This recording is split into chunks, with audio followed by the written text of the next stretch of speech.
Mister Malviya, এটা বলুন তো, যারা লক্ষ লক্ষ টাকা, কোটি টাকা ব্যাংক থেকে লুট করে দেশের বাইরে পালিয়ে গেল, তাদের কেন বিজেপির দরকার? মিস্টার মালব্য, বলুন তো, গুজরাটে বিলকিস বানুকে যারা রেপ করেছিল তাদের জেলের গেট খুলে দিয়ে সম্বর্ধনা দিয়ে ছেড়ে দেওয়াটা বিজেপির দরকার হলো কেন? মিস্টার মালব্য,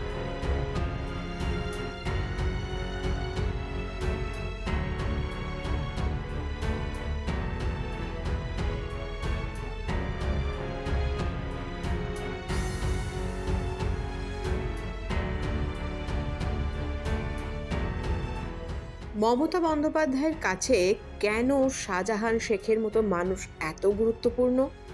এই স্থানীয় গুন্ডা এবং দুষ্কৃতীরা রাজ্য প্রশাসনের নেক নজরে রয়েছে।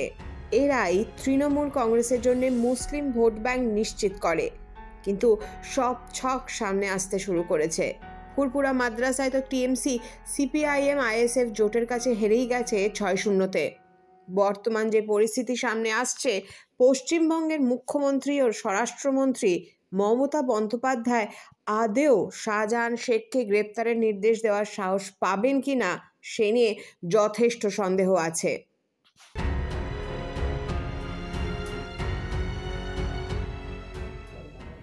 এখানে শুধু মমতা বন্দ্যোপাধ্যায়ের সঙ্গে বাংলার মানুষ আছেন, গোটা বাংলার মানুষ মমতা বন্দ্যোপাধ্যায়ের সঙ্গে আছেন।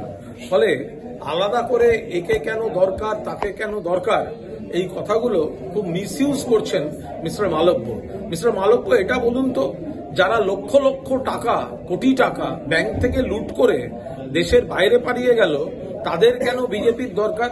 মিস্টার মালব্য, বলুন তো, গুজরাটে বিলকিস বানুকে যারা রেপ করেছিল তাদের জেলের গেট খুলে দিয়ে সম্বর্ধনা দিয়ে ছেড়ে দেওয়াটা বিজেপির দরকার হলো কেন? মিস্টার মালব্য, বলুন তো, যে এমন গুন্ডাকে উত্তরপ্রদেশে পুষতে হয় কেন যাকে ধরতে গেলে 7 জন পুলিশ অফিসার খুন হয়ে যান? ফলে মিস্টার মালব্য, কাঁচের ঘরে বসে ঢিল ছুড়বেন না। পশ্চিমবঙ্গ শান্তিপূর্ণ উন্নয়নের জায়গা। কোথাও বিজেপির প্ররোচনায় বা কোথাও কোনো জায়গায় বিচ্ছিন্ন কোনো ঘটনা ঘটলে সেটাকে দেখিয়ে রাজনীতি করবেন না। গোটা দেশকে আপনারা সর্বনাশের আখড়া বানিয়ে ছেড়েছেন।